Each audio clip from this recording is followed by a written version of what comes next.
Hello दोस्तों। तो आज अपन स्टार्ट कर रहे हैं यूपीएससी 2000 का पेपर, गोविंद पारिक सर से 50वें नंबर का पेपर, लोक सेवा आयोग 2000। चरक के मत अनुसार पाद अभ्यंग होता है तो चक्षु से कर्म के लिए उपयोगी होता है। चरक अनुसार पाद अभ्यंग चक्षु से कर्म के लिए उपयोग होता है। और चरक ने दृष्टि प्रसादन हेतु पाद अभ्यंग बताया, दृष्टि प्रसादन हेतु पाद अभ्यंग बताया। चरक और वाक्पट ने चक्षु से सुश्रुत ने बोला है पाद अभ्यंग को, चक्षु से सुश्रुत ने बोला है पाद अभ्यंग को। चरक ने चक्षु से बोला है पादत्र धारण को, चरक ने चक्षु से बोला है पादत्र धारण को। सुश्रुत ने चक्षु से बोला है छत्र धारण को, सुश्रुत ने चक्षु से बोला है छत्र धारण को। सुश्रुत ने चक्षु प्रसादन बोला है पाद प्रक्षालन के लिए, सुश्रुत ने पाद प्रक्षालन करने से चक्षु प्रसादन होगा बताया। नाड़ी परीक्षा का सर्वप्रथम वर्णन आया है सारंग संहिता में। पर अपर ओज की मात्रा होती है, अर्धांजलि होती है। चक्रपाणि ने ओज के दो भेद बताए, पर ओज 8 बिंदु होता है, अपर ओज अर्धांजलि होता है। अरुण दत्त ने अष्टांग हृदय में पर ओज की मात्रा 6 बिंदु बताई है। सुश्रुत की मात्रा से संधि मर्म की संख्या कितनी होती है? 20 होती है ना। सुश्रुत अनुसार संधि मर्म की संख्या 20 होती है। अब सुश्रुत ने जो मर्म बताया वो 5 प्रकार के बताए, मांस, शिरा, स्नायु, अस्थि, संधि। मांस 11 होती है, शिरा 41 होती है, स्नायु 27 होते हैं, अस्थि 8 होती है और संधि मर्म 20 होती है। वाग्भट ने धमनी मर्म को एक्स्ट्रा बताया। 24 तत्वात्मक पुरुष राशि पुरुष कहलाता है। जाति व आगति पर्याय संप्राप्ति के होते हैं। निम्नलिखित में से कौन सा एक स्थूल और प्लस दोनों के लिए हितकर होता है? तो यौ और गोधूम दोनों, स्थूल और प्लस दोनों के लिए हितकर होता है। निम्नलिखित में से कौन सी एक शिरशूल को दूर करने के लिए प्रभावशाली है? वो सर तो मुचकुंद जो होता है शिरशूल नाशक होता है। लवंग का वीर्य शीत होता है, वासा का वीर्य भी शीत होता है। कौन सा समूह पित्त का शामक होता है? तो कसाय तिक्त और मधुर जो होता है वह पित्त शामक होता है। मधुर अम्ल लवण होता है वो कफ का वर्धक होता है, वात का शामक होता है। कटु तिक्त कसाय वात का वर्धक होता है और कफ का शामक होता है। और अम्ल लवण और कटु जो होता है वह पित्त का वर्धक होता है। और मटका जो होता है कसाय तिक्त और मधुर ये पित्त का शामक होता है। मोच रस गोंद होती है तो सालमली का निर्यास होता है। तो इमली सालमली इसके अपन याद रखेंगे। रस तो क्या इमली का रस मतलब सालमली से मोच रस प्राप्त होता है। साल का जो निर्यास होता है राल और सर्ज होता है, राल और सर्ज। सरल का निर्यास तो गंध विरोजा या श्रीविष्टक होता है। सरल तो गंध विरोजा श्रीविष्टक। तो विरोजा का स्वभाव जो है वो सरल है और श्री लगाएंगे उसके सामने। फिर शल्लकी क्या होता है? कुंद्र होता है। शल्लकी का जो होता है निर्यास वो कुंद्र होता है।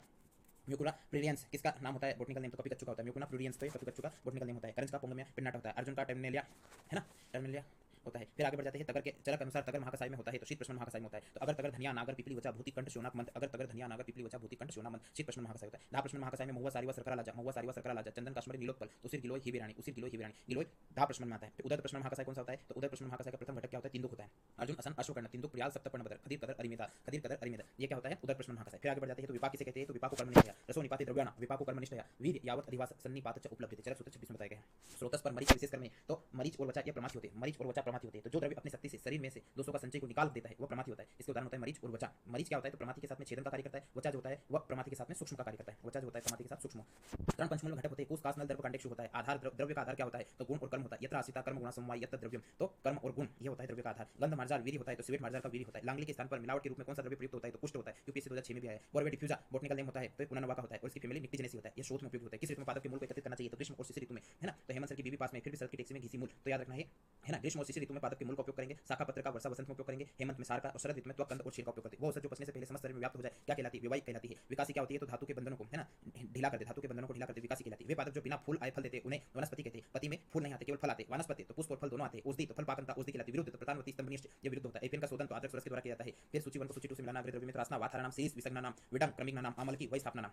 रसायन का स्रोत क्या होता है? तो दारू हरिद्रा है ना। दारू हरिद्रा से क्या रसायन प्राप्त किया? दारू हरिद्रा बालकों की भेषज होती है। आगे बढ़ जाते हैं। आसो वरिष्ठ में धातु का कौन सा प्रयोग करते हैं? तो पुष्प का उपयोग करते हैं। चतुर्बीज में शामिल है तो मेथी चंद्रसूर कालाजाजी यवानी यूपीएससी 2006 में भी आया है। मेथी चंद्रसूर कालाजाजी और यवानी। चंद्रसूर का बोटनिकल नेम लेपिडियम सटाइबम होता है। आगे बढ़ जाते हैं। एमसी एम वाई चतुर्बीज में एमसी एम वाई आता है। रस कपूर निर्मित किया जाता है तो शोधित पारक गंधक अम्ल और सेंधव लवण द्वारा। तो पारक सेंधव गंधक अम्ल का अनुपात क्या होता है? तो पारक 1 भाग सेंधव 1 भाग गंधक अम्ल 1.5 भाग होता है। मात्रा तो रस कपूर की 1/64 से 1/32 भाग लेते हैं। प्रयोग फिरंग रोग में उपयोग करते हैं। सड़ गुण सिंदूर में होता है। शोधित पारक प्लस शोधित गंधक होता है। तो पारक 6 भाग गंधक 1 भाग होता है। 2 पल मात्रा तो प्रमथ्या की होती है। प्रमथ्या तो अपन 2 पल मात्रा किसकी होती है? तो प्रमथ्या तंडुलोदक और कांजी ये होता है 1:8। इनमें जो मात्रा होती है क्या होता है? जल और इनका अनुपात हो सकता है तो 1:8 होता है। पता का प्रमथ्या तंडुलोदक और कांजी। फिर आगे बढ़ जाता है। सुरस की मात्रा आधा पल होती है। हिम की मात्रा 2 पल होती है। जात रस चिन्ह होता है तो जात किसकी? आसव अरिष्ट की होती है। यादव जी त्रिकम जी के अनुसार क्या होता है? जात तो आसव अरिष्ट की होती है और गत रस तो क्वात कल्पना में उपयोग किया जाता है जैसे च्यवनप्राश में। आगे बढ़ जाता है। मंड कल्पना निर्मित करने हेतु अन्न और जल का अनुपात तो 14:1 होता है। याद रखना है कि लाजा मंड और पेया 1:14 होता है। भक्त 1:14 होता है। यूस पानक और सत्तू तो याद रखना यूस पानक और सत्तू 1:16 होता है। उपद्रव युक्त छठी की चिकित्सा में चुनिंदा औषध मयूर पिच भस्म का उपयोग करते हैं। पारद रसायन गुण प्राप्त होता है। स्वर्ण अभ्रक के भक्षण के उपरांत स्वर्ण और अभ्रक के भक्षण के उपरांत पारद में रसायन गुण प्राप्त होता है तो आभा जैसा हो जाएगा सोना। कैसे? तो आभा मतलब क्या होता है? अभ्रक और स्वर्ण के भक्षण के बाद में पारद रसायन गुण प्राप्त करता है। पैतृक स्रोत में उपना का उपयोग हेतु विपरीत अर्थकारी उपचय होता है। ये 4A का उदाहरण। रक्तज क्रमिक उत्पन्न होता है करता है तो लोम सात लोम को झड़ा देता है। बालों में क्रमी मलज क्रमी रहता है। बालों में जो क्रमी रहता है मलज क्रमी रहता है। कौन सा एक युग्म सप्त धातु की स्थिति पर प्रकाश डालती है? तो सारतः। औपसर्गिक रोग फैलते हैं गात्र संस्पर्श के द्वारा है ना। सुश्रुत निदान 4 में कुछ अध्याय में बताया गया है ना। औपसर्गिक रोग का वर्णन तो जेक्शन होता है। ज्वर कुष्ठ शोष नेत्र विषण होते हैं। वेगो निम्नलिखित में से किस एक वेग को दबाना चाहिए? तो साहस के वेग को दबाना चाहिए। श्रम श्वास छर्दी और अश्रु ये आधारणी वेग होते हैं, इन्हें नहीं दबाना चाहिए। उदर में आपोषण परीक्षा करते समय आत्माद्रति शब्दवत उदर रोग किस प्रकार में पाया जाता है? तो वातिक उदर रोग में पाया जाता है। आत्माद्रति शब्दवत यह वातिक उदर यथाद्रति शुभ्यते कंपते च शब्दायति तो यह जलोदर का लक्षण होता है। निम्नलिखित में से कथन सत्य है रक्त पित्त के संदर्भ में? तो प्रमेय के पूर्व रूप की अनुपस्थिति तो यह रक्त पित्त का लक्षण हाँ। मूत्र में रक्त आना रक्त पित्त का लक्षण होता है। आगे बढ़ जाता है। मंडूक गति नाड़ी सूचक होता है तो पित्त दोष की है ना। मंडूक गति का आता है पित्त दोष में आता है। पिताजी का लिंग कौवा का मेंढक का तो पिताजी में कुलिंग कौवा और मेंढक तीनों आते हैं। फिर आगे बढ़ जाता है। तो नाड़ी परीक्षा का वर्णन जो होता है वो अपना सारंग ने किया है ना। फिर आगे बढ़ जाते हैं। तो इसमें वात में क्या आ जाता है? सर्प और जलोका तो वाह साप जलोका का भाई है। वाह साप जलोका का भाई सर्प और जलोका। पित्त में तो पिताजी कुलिंग कौवा है या मेंढक तो कुलिंग काक और मेंढक के समान जो होती है वो पित्तज नाड़ी होती है। कफज नाड़ी तो काका ने हंस को पारा देखा, काका ने हंस का पारा देखा तो काक पारावत और कफज में हंस और पारावत जैसी आती है। सन्निपात में तो क्या होता है, सन्नी को तलब है लघु में, तो याद रखना पड़ेगा कि सन्नी यानी कि सन्निपात में तीतर बतख और लावक जैसी होती है, तीतर लावक और बतख जैसी होती है नाड़ी। आगे बढ़ जाते हैं। द्विदोष में कदाचित मंदगमा, कदाचित वेगवाहिनी लक्षण मिलता है। असाध्य नाड़ी स्थान विच्युता होती है। प्राणनाशिनी तो स्थित्वा स्थित्वा, अतिशीना अतिशीता लक्षण मिलता है। विरुद्धोपक्रम किस कारण यहाँ पे है, तो पित्तज प्रमेय जो होता है विरुद्धोपक्रम के कारण यहाँ पे होता है। वातज महाते एक वात असाध्य होता है। कफज संप्रेतवात साध्य होता है। कौन सा सूत्र सही नहीं है, तो तम केतु विरेचन होता है। उदर में नित्य विरेचन किया जाता है। पक्षाघाते विरेचन होता है, पक्षाघाते विरेचन होता है, वस्ती नहीं होता है। अब कथन 1 कथन 2 में क्या कथन सही है। अम्लपित्त में कुलत्थ या अपत्य होता है। मधुमेह में मधुरस अपत्य होता है। वातिक गुल्म में वमन अपत्य होता है। अधोगत रक्त पित्त में विरेचन अपत्य होता है। आगे बढ़ जाते हैं। घी नव ज्वर में प्रतिष्ठ है, नहीं देना चाहिए, ये गलत कथन, सत्य कथन है। नव ज्वर में घी नहीं देना चाहिए। घी वातिक ज्वर के पूर्व रूप में निर्देश दिया है, हाँ घी वातिक ज्वर के पूर्व में निर्देश दिया है सुश्रुत ने। घी जीर्ण ज्वर में देने का निर्देश है, हाँ घी जीर्ण ज्वर में देने का निर्देश है, तो कथन 1 2 3 सही है। सुश्रुत के अनुसार 1 मास में 1 बार कराना चाहिए, तो क्या कराना चाहिए, विरेचन कर्म कुष्ठ रोग में 1 मास में 1 बार कराना चाहिए। सुश्रुत चक्रपाणी ने नस्य 3 दिन पर बताया, रसरत्न समुच्चय ने नस्य 7 दिन पर बताया, वमन 15 दिन पर स्तनसन विरेचन का बोला गया, तो 1 माह पर। रक्त मोक्षण 6 माह में बताया गया चक्रपाणी के द्वारा। वर्ष में 2 बार सुश्रुत ने बताया। सुश्रुत का याद रखना है, वर्ष में 2 बार रक्त मोक्षण है ना। पालित्य निम्न प्रदोषज रोगों में से एक के अधीन रहता है, तो रस के अधीन होता है, रक्त के अधीन इंद्रलुप्त रहता है। फिर जन्म बल प्रवृत्त व्याधि होती है, तो बाधिर होती है। मुख पंगोर बाधिर, जन्म बल प्रवृत्त व्याधि है, सुश्रुत के सूत्र स्थान से क्वेश्चन है। आदि बल प्रवृत्त व्याधि में अर्श और कुष्ठ आते हैं। निम्नलिखित बस्तियां प्रतिदिन किसी भी एक ऋतु में लंबे समय तक उपयोग की जा सकती है, तो मात्रा बस्ती किसी भी व्यक्ति को लंबे समय तक उपयोग कर सकते हैं प्रतिदिन। सर्वकाल निरत्य मात्रा बस्ती के लिए कहा गया। सर्वकाल देया यातना बस्ती के लिए कहा गया। अनुदिवसाम अनुवासन बस्ती के लिए कहा गया। शिशु वृद्ध यूनाम निरत्य तो निरुबस्ती के लिए कहा गया। शिशु वृद्ध यूनाम निरत्य निरुबस्ती के लिए कहा गया। क्रमियों में पांडु रोग का कारण है, तो अंकुश क्रमी हुक्रमी जो होता है वह पांडु रोग का कारण होता है। भ्रम क्या होता है, भ्रम तो पीवीआर में भ्रम होता है ना। पी यानी पित्त वात और रज के कारण भ्रम होता है। तंद्रा का वक्त वात कफ और तम के कारण होता है। फिर निद्रा तो कफ और तम के कारण होती है। कटी मूर्छा पटी पित्त और तम के कारण होती है। कौन सा सुमेलित नहीं है, तो स्थूल्य में स्नेहन कराते, गलत, स्थूल्य में स्नेहन नहीं कराते। कार्श में संतर्पण चिकित्सा करते, संतर्पण जन्य रोगों में लाघव चिकित्सा करते, अपतर्पण जन्य रोगों में गौरव चिकित्सा करते, सत्य कथन है। फिर गुल्म की चिकित्सा में विशेष रूप से ध्यान देना चाहिए। वात दोष का श्रेष्ठ चिकित्सा वात गुल्म की तो बस्ती कही गई है।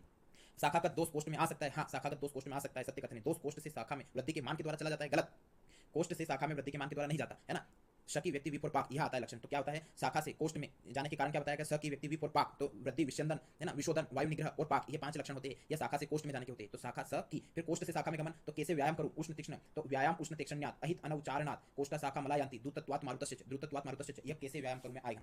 आगे बढ़ जाते हैं। तो साकोटक चुनिंदा औषध है स्लीपत रोग की। संधिगत शोथ में चिकित्सा में प्रयुक्त होने वाला संख्या युक्त वानस्पतिक खनिज योग क्या है, तो वात गजांकुश रस होता है। प्रमेय में हरिद्रा का उपयोग करते हैं। रक्तपित्त में कुष्मांड का उपयोग करते हैं। अश्मय में कुलत्थ का उपयोग, ज्वर में वत्सनाभ का उपयोग करते हैं। रस रत्न समुच्चय के अनुसार आरोग्यवर्धनी वटी का वर्णन कहां है, तो कुष्ठ रोग चिकित्सा में किया गया है। आरोग्यवर्धनी वटी में टोटल 13 घटक होते हैं। उपयोग की अवधि 1 मंडल 48 दिन बताई गई है। त्रिफला होता है, इसमें त्रिकट नहीं होता है। भावना द्रव्य नींबू पत्र सुरस होता है, 2 दिन तक भावना दी जाती है। मात्रा राज कोल फलोपमा होती है। कुट की 50% भाग होता है और यह पित्त के विरेचन का कार्य करती है। आम वात के संदर्भ में कौन सा अध्ययन परिणाम प्राप्त होता है, तो भल्ला तक जो होता है वो 60% अनुसंगी प्रभाव प्रदर्शित करता है। श्वेत परपटी निर्दिष्ट की जाती है मूत्रकच्छ में, सत्य कथन है। श्वेत परपटी में गंधक और पारद दोनों होते हैं, गलत, गंधक और पारद दोनों से रहित है यह परपटी। तो इसका घटक क्या होता है, तो कफन कफन कलमिशोरा फिटकरी नौसादर, तो सूर्य स्फटिका और नौसादर होता है। यह 1:8 और 1:16 होता है, मतलब 1 8 और 16 भाग होता है, ठीक है। 1/8 भाग 1/16 भाग। इसमें एकमात्र जो परपटी जिसमें स्फटिका होता है ना, तो यह श्वेत परपटी होती है, जिसमें क्षार वर्णन किया है तो श्वेत परपटी होती है। पंचकोल क्या होता है, तो पिपली पिपली मूलम चव्य चित्रक नागर, यह सभी एक कोल प्रमाण में उपयोग किया जाता है। अमृत प्रासघात छच्ची में उपयोग किया जाता है। एलादी गुटिका अक्ष प्रमाण में उपयोग की जाती है, यह भी छच्ची में उपयोग की जाती है। बस्ती कर्म के संदर्भ में क्या कथन सत्य है, तो कर्म का योग, कर्म काल योग 30 16 8 बस्ती उपयोग करते हैं, जिसमें अनुवासन 18 है, काल में 10 है, योग में 5 बस्ती अनुवासन होती है। कर्म में 12 निरु होती है, काल में 6 निरु होती है, योग में 3 निरु होती है। वह भट्ट ने यहाँ पर काल बस्ती में 15 बताई है, 16 के स्थान पर निरु को हटा दिया है एक, तो अपने को ध्यान रखना है। बस्ती की कुल संख्या 30 होती है, सत्य कथन है। 18 अनुवासन 12 स्थापन होती है, यह कथन सत्य है। सुश्रुत के अनुसार 12% बस्ती में क्या स्नेह मिलाया जाता है, तो 3% स्नेह मिलाया जाता है। कैसे याद रखेंगे, कसायम 4 वर्ड है तो 4% उपयोग करेंगे। मधु 2 वर्ड है 2% उपयोग करेंगे। स्नेह सनेह 3 वर्ड है 3% उपयोग करेंगे। कलक कल्क 1% उपयोग करेंगे। प्रक्षेप 2% उपयोग करते हैं। लवण 1% उपयोग करते हैं। टोटल 12% बस्ती हो जाती है। अब कौन सा युग्म सम्मिलित नहीं है, तो औसत का चूर्ण धूमापन नस्य होता है, हाँ यह कथन सत्य है। औसत की वाष्प नहीं धूम जो होती है, औसत की वाष्प यह धूम नस्य होता है। किसी द्रव की बूंदे औपीड़न नस्य में टपकाते हैं। औषध तेल की बूंदे तो नावन नस्य में उपयोग की जाती है। सम्यक विरेचन के संदर्भ में उत्सर्जन में क्या कथन सत्य होगा, तो विट है, पित्त है, कफ है, फिर अनिल निकलेगा। पहले विट निकलेगा, फिर पित्त निकलेगा, फिर कफ और फिर अनिल, लास्ट में वात निकलता है। चरक का क्रम है। वमन में क्या आता है, तो कफ निकलेगा, पित्त निकलेगा और वात, तो पित्तांत वमन कराते हैं, कफांत क्या करते हैं, विरेचन कराते हैं। इसने द्रव्य में गोघृत को सबसे अच्छा माना गया, सत्य कथन है। गोघृत त्रिदोष सामक होता है, हाँ गोघृत क्या होता है, यह कथन गलत है। तो गोघृत क्या होता है, वात पित्त का शमन करता है। मदन फल में कौन सा भाग क्रियाशील घटक होता है, बीज या मदन फल की पिपली जो होती है वह क्रियाशील घटक होता है। फिर आगे बढ़ जाते हैं। आकाशम तो अश्रु मार्ग का निर्माण करता है। जल से श्वेत मंडल की उत्पत्ति होती है। भूमि से मांस भाग की उत्पत्ति होती है। पृथ्वी से मांस भाग और वायु से कृष्ण मंडल की उत्पत्ति होती है। गंभीर का निम्नलिखित में से कौन सा दोष सम्मिलित है, तो वायु, वह गंभीर से निमिषा की आंखें सूख गई, तो गंभीर का वातज रोग है, असाध्य रोग है। वात अधिमंत रोग क्या है, वात हतादिमंत, यह वात अधिमंत रोग की उपेक्षा से वात हतादिमंत रोग उत्पन्न होता है, यह असाध्य होता है। कान में कर्णगुप्त का संचय उत्पन्न करता है, तो अस्थायी बधिरता उत्पन्न करता है। जब तक मेल जमा रहेगा तब तक आपको सुनाई नहीं देगा। रोहे क्या होता है, प्रकाश असहिता। अग्र कक्ष पुयता, तो यह होता है अग्र कक्ष में पुय का संचय। अधिमंत तो नेत्र दबाव का बढ़ना, अधिमंत कहलाता है। नेत्र विचलन प्रवृत्ति, तो यह नेत्र अक्ष का पथभ्रष्ट होना, विचलन मतलब पथभ्रष्ट होना, ये लक्षण बताता है। लांगलक छेदन किया जाता है, सत्पुनः भगंदर में किया जाता है। भगंदर क्या होता है, तो भगंदर के अंदर वातज भगंदर सत्पुनः भगंदर, जिसमें कि गोतीर्थक लांगलक अर्धलांगलक और सर्वतोभद्र छेदन कर्म किया जाता है। ग्लास तो गोतीर्थक लांगलक और सर्वतोभद्र ग्लास, ये ट्रिक है। फिर अर्धचंद्राकार चंद्राकार, यह कहां पे किया जाता है, परिस्रावी भगंदर कफज भगंदर में उपयोग किया जाता है। फिर सजा तो श्रृंग जलों का अलाबु वात पित्त कफ में उपयोग किया जाता है। श्रृंग का वात में, जलों का पित्त में, तुम्बी और क्या होता है अलाबु का कफ में उपयोग किया जाता है, रक्त श्रावण में। फिर उत्साधन कर्म में क्या किया जाता है, तो परिशुष्क कल्प मासा नाम में उत्साधन कर्म करेंगे। वातात्मका नाम उग्र रुजा नाम धूपन कर्म करेंगे। कठिना नाम मासा नाम में मृदु कर्म करेंगे। कठिन मृदु कर्म करेंगे। वात और रुजा से तो धूपन करेंगे। उत्सन्न मृदु मास से तो उत्साधन करेंगे। अस्थि भग्न केवल बाल्य अवस्था में होता है, तो कौन सा, वही प्रकोष्ठिका अस्थि भग्न जो होता है वह भंग बाल्यावस्था में होता है। नपुंसक उत्पन्न होगा किस मर्म पर आघात से, तो विटप मर्म पर क्या होता है, नपुंसकता उत्पन्न होती है। संधियों में अभिघात होने पर किस प्रकार की पट्टी निर्दिष्ट की जाती है, तो सुश्रुत सूत्र 18 में स्वस्तिक बंध बांधते हैं संधि प्रदेश पर। अर्श में कठिन प्रकार के प्रभावशाली चिकित्सा, तो अग्निकर्म चिकित्सा करते हैं। अर्श में चारों कर्म करते हैं, अग्नि, भेषज, क्षार और शस्त्र कर्म। तो भेषज चिकित्सा तो अचिरकालीन नवीन में करते हैं, भेषज चिकित्सा अचिरकालीन नवीन में। अग्निकर्म कर्कश, स्थिर, प्रथुर, कठिन में उपयोग करते हैं। क्षार कर्म मृदु, प्रसक्त और उगाड़ में करते हैं, है ना, उचित में भी करते हैं। फिर रक्त मोक्षण या शस्त्र कर्म जो होते हैं तनुमूल, क्लेद युक्त और उचित में करते हैं। तो क्लेद युक्त में अपना को शस्त्र कर्म करना है, उगाड़ और मृदु प्रसक्त में क्षार कर्म करते हैं। फिर आगे बढ़ जाता है दंतशूल में साध्य रोग है, दंत स्याव दंतक असाध्य रोग है, दंत कपालिका कष्ट साध्य, दुष्ट पिनस याप्य रोग होता है। बाल, है ना, ब्रिटिश एंटी लेविसाइड प्रतिकारक होता है। तो संख्या विषाक्तता में, हेवी मेटल में। चरक अनुसार अत्यंत प्रभावशाली विषाक्त द्रव्य सिरिस होता है, वह प्रतिकारक जो भारतवर्ष में सामान्यतः विषैले सर्पदंश के लिए उपयोग होता है। पॉलीवेलेंट सर्प विष रोधी होता है। सीसा या लेड की विषाक्तता का विशिष्ट लक्षण, तो मसूड़ों पर ब्लू लाइन आना, यह लक्षण होता है लेड की विषाक्तता का।